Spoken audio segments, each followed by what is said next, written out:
Hello and welcome back to the Heart Counts podcast.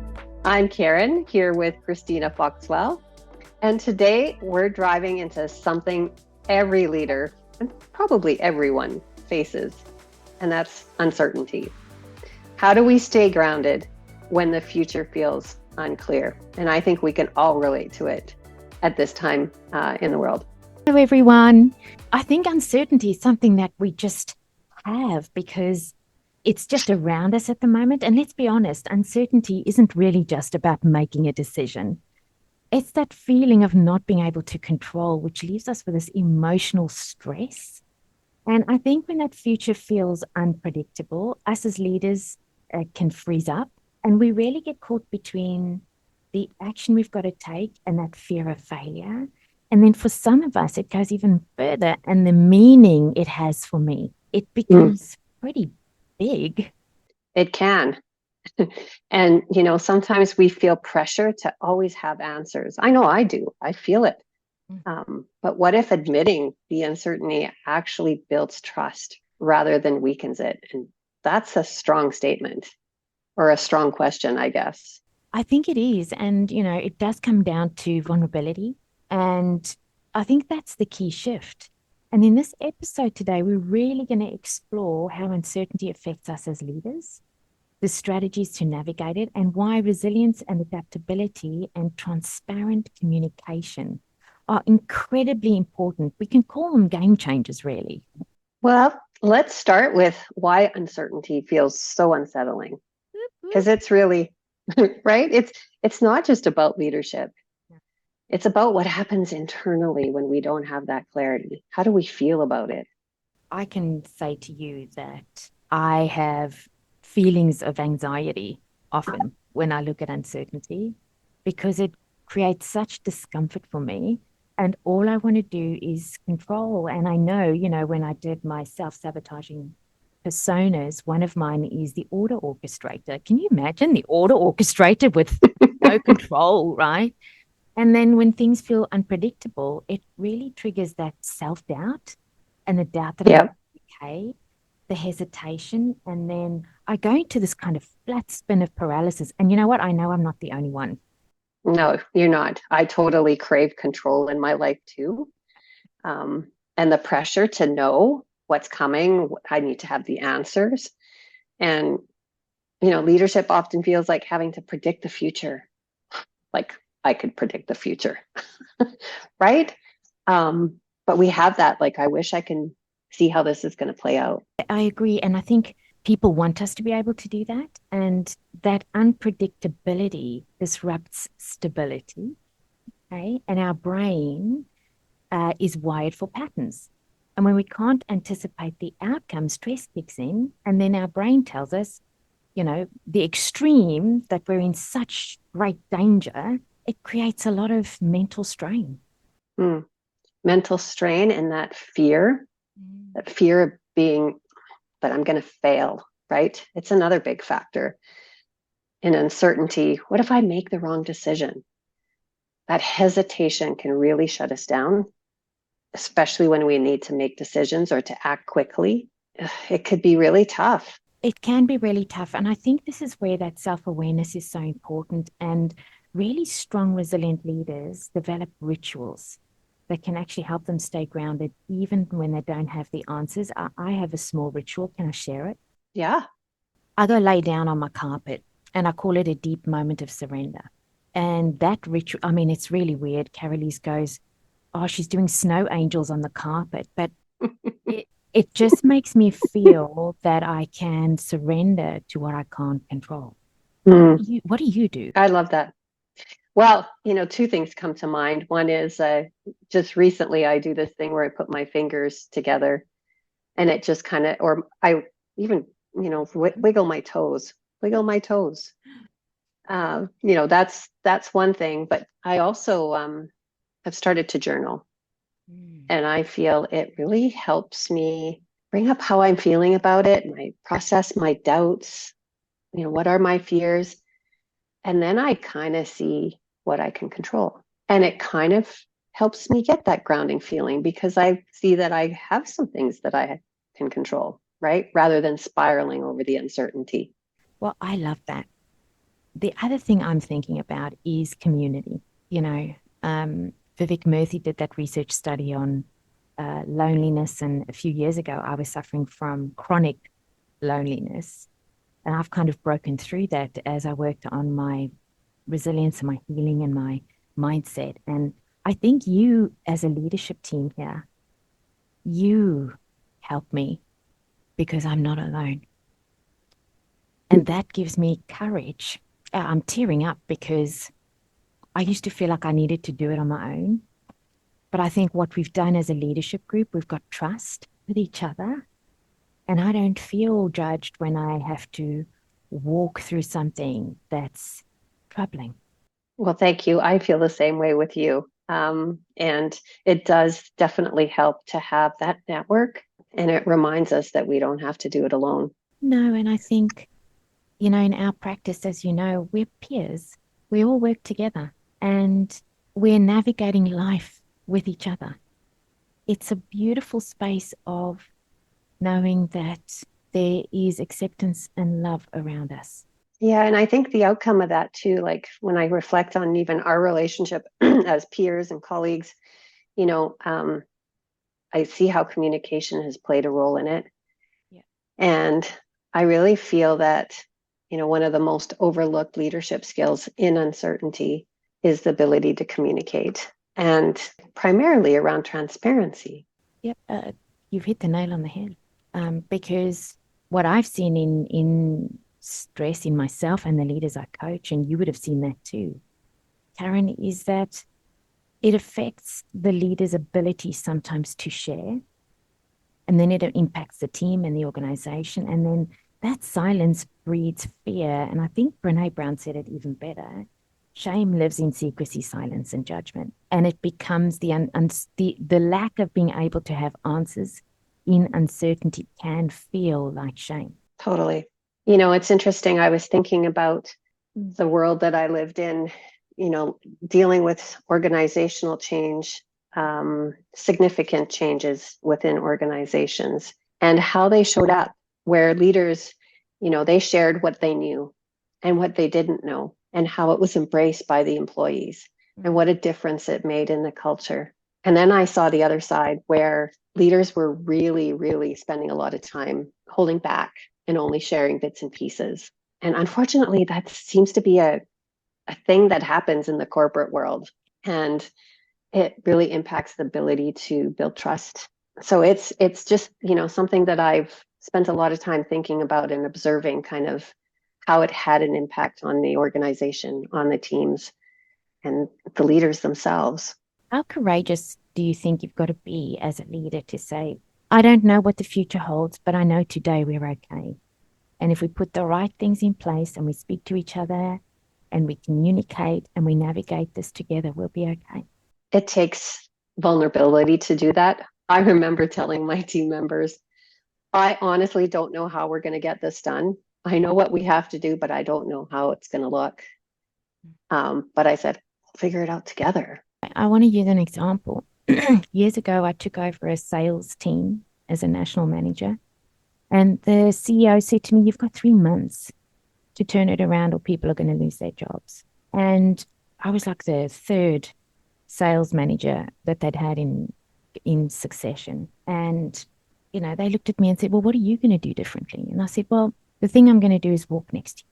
I don't know where we're going, but I know that if we put the right things in place and we've got the right attitude and the right mindset and we work together, we're going to do it. And we did. We were the top global sales team in the next 12 months. This is from a team of no one knowing where if we even had a job. And so imagine that as walking into uncertainty. Absolutely. It's really, you know, when you're transparent, it reduces that anxiety. It helps people ground, right? Even that they don't know what it's going to look like, but they're okay to walk with you on that journey. So I think what I'm hearing is beautiful. It's the choice to walk together and recognizing we're not alone and Mm-hmm. recognizing that admitting we don't have all the answers is honesty. Mm-hmm. And I think it's credibility. Yeah, it is. It is. I'm not trying to come up with a story. I'm being authentic. And you know how we speak about authentic leadership in our transformational work? To show ourselves bravely. Hmm. And I think it also speaks to trust, psychological safety, Yeah. right? All those things. When you do that, it opens it up to be a safe space. 100%. And I think sometimes if we're talking about it as being in human resources or being in middle management, we want our leaders to do that. So we won't do it before they do it. But why can't we go first? If they're Mm. struggling, we've got a team to lead. We lead the team. That's our role. Well, I know I had to do that, right? Oh, yeah. And that takes courage. And that takes courage to do it on your own, even though others may not be demonstrating that. And we don't need somebody higher always because they're struggling too. I think it's that Hmm. lack of compassion. But I think, oh, can I use an example of something? Please. In the beginning of this year, as we were re-navigating our pivot with our growth, and one of the strategies I was trying to do didn't work, and we needed to move the organization into a slightly different direction. I needed to shift my own mindset and the story I'm telling myself about where we are and where we're going in order to be resilient. And it wasn't saying that the truth isn't the truth. It was looking at the truth from a different perspective. And that took courage because, you know, as we're busy working even through our Arise program, there's this section where we talk about your mind is like a garden that you water, and where you water is where the garden grows. What do you think? Shifting mindset. Oh, well, I could totally relate to that because I was struggling with something this week and really frustrated about the outcome, and trying not to get caught in that frustration and really trying to look at it from a different perspective and recognizing that there was an opportunity in it. Um, in the past, I think I just like, yeah, okay, this really sucks. But now it's like, wait a minute here. If we look at it from this angle, what does that mean? And I love that. I think there's a statement about a powerful shift is anchoring in purpose and not plans. Mm-hmm. And I don't know who said that, but I think that they were brilliant. And it said, leaders who cling to rigid plans struggle in uncertainty, but those who focus on core purpose can adapt without losing direction. And I found myself this week doing that, but not even realizing it until I read that quote. I was like, that's exactly what I was doing is I was looking to my purpose to help guide me, even though I didn't know what the path was going to look like, right? I thought it was just powerful. You have spoken my language. You know, the transformation work we do, we are navigating uncertainty every day with our clients. And yes, we have got frameworks, and yes, we have structure, and yes, we've got skill sets, but we don't know what we'll uncover. And sometimes when it's hard, I will sit down and go, I need to remind myself why I'm doing this. And it's to make a difference to one person's life a day. And, you know, it's as simple as coming back to that creates that bounce because it reminds me that the work is not about being liked. It's not about being popular. It's not about being perfect. It's not about being blemish free. It's, you know, it's Right. messy, it's human. And the call out at Ignite Purpose is to make a difference to one person's life a day because they create a ripple and it just grounds you back. Yes, Christina, Big time. you're in the right place. Yes, Karen, this is what you should be doing. Yeah, it's amazing because when you do it and it just allows you to take a breath and you just kind of feel lighter, like seriously. So anchoring in purpose gives you that breath, the ability to pivot, the ability to adapt. You know, just as I'm thinking about that, I had a project we were working on, and we were unable to create value for the business because the project was being sabotaged by an executive member who didn't want us in the organization. The purpose is to make a difference to one person's life a day. We couldn't do it. We graciously resigned from the project. That sounds massive, but my team needed to keep moving forward, and we needed to be true to our values that we have at Ignite Purpose and how we make a difference.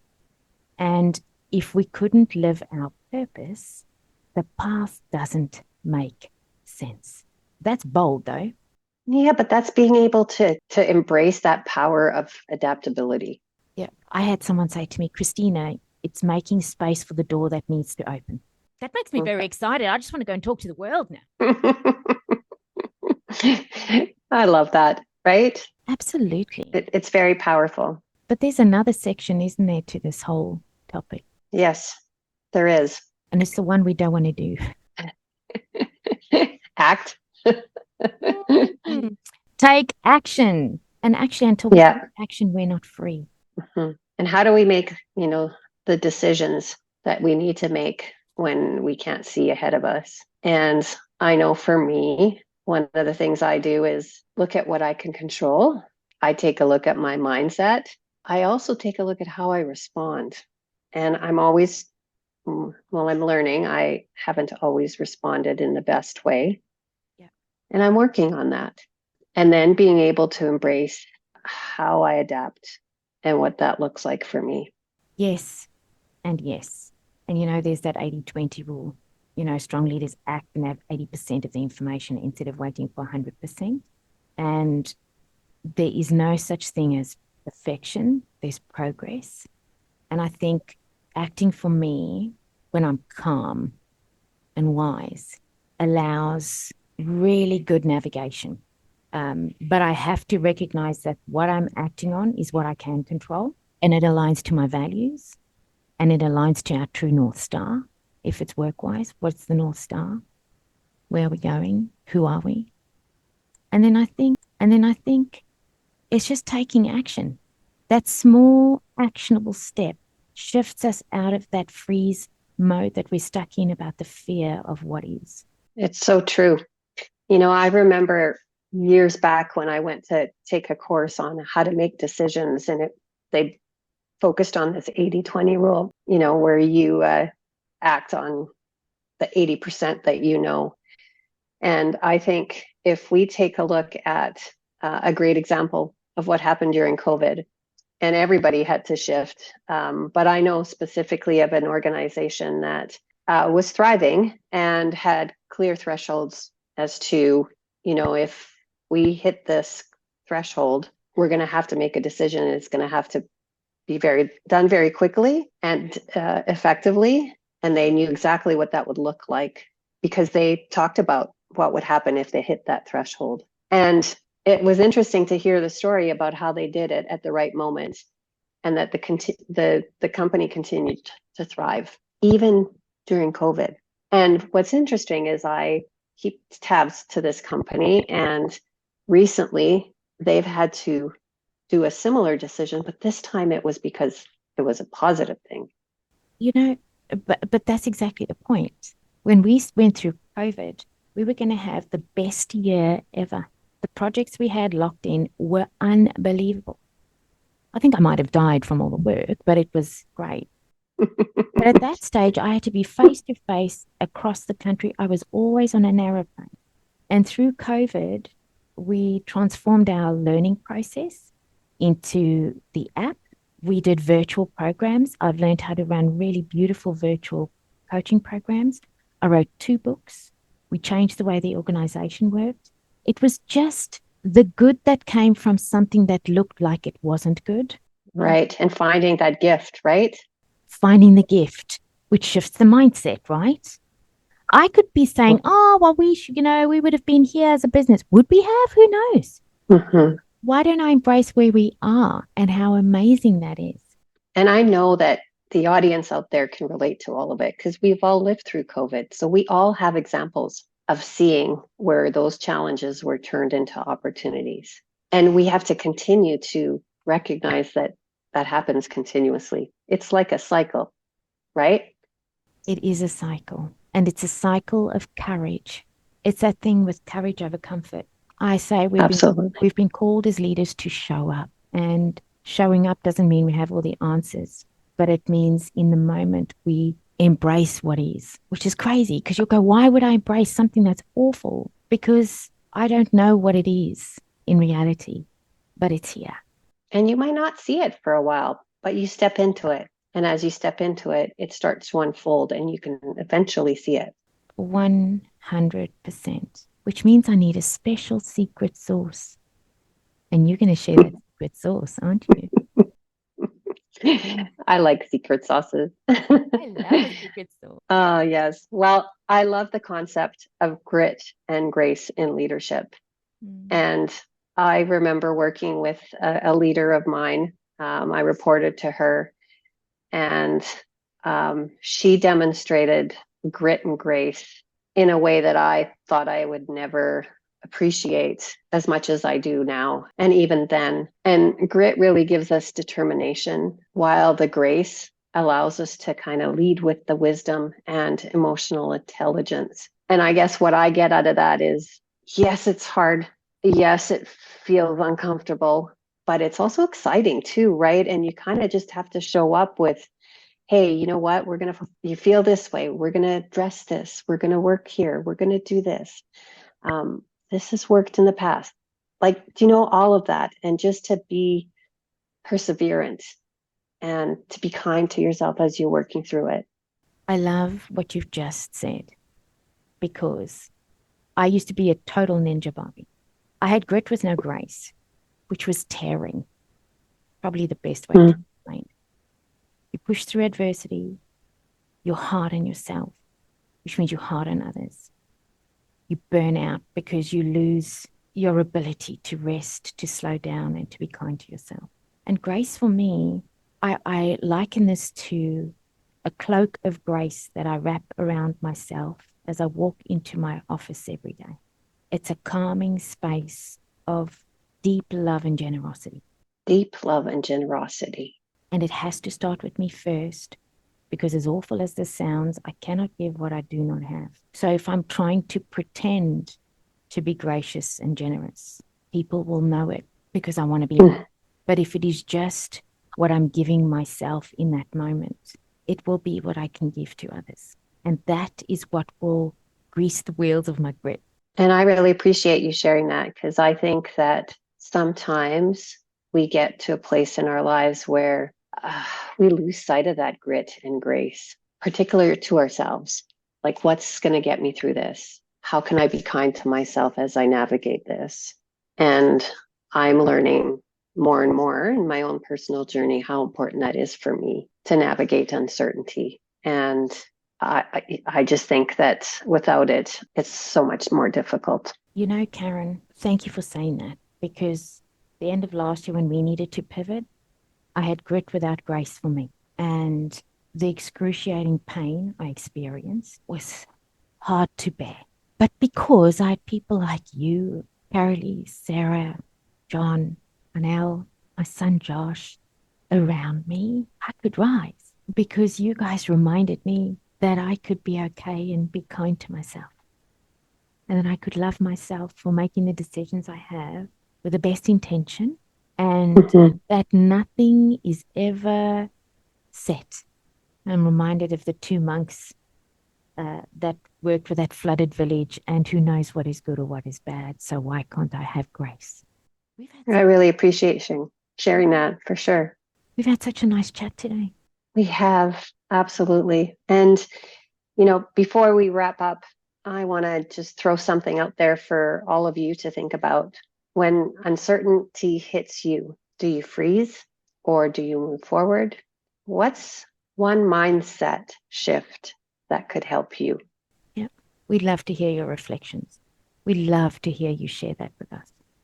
You can either maybe drop it in the community or send us a little message, or because we're all in this together and we want to learn from each other, be here for each other, because after all, your hearts count. I know that's a pun and I'm having fun with it, but I love that. And remember, uncertainty is inevitable. It's everywhere, but leading through it with grit and grace and the ability to adapt and be resilient really defines our leadership journey.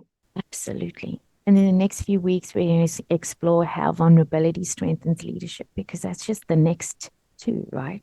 And how, when we embrace it, it doesn't make us weaker, it fortifies us. It creates presence and it creates inner strength that we need.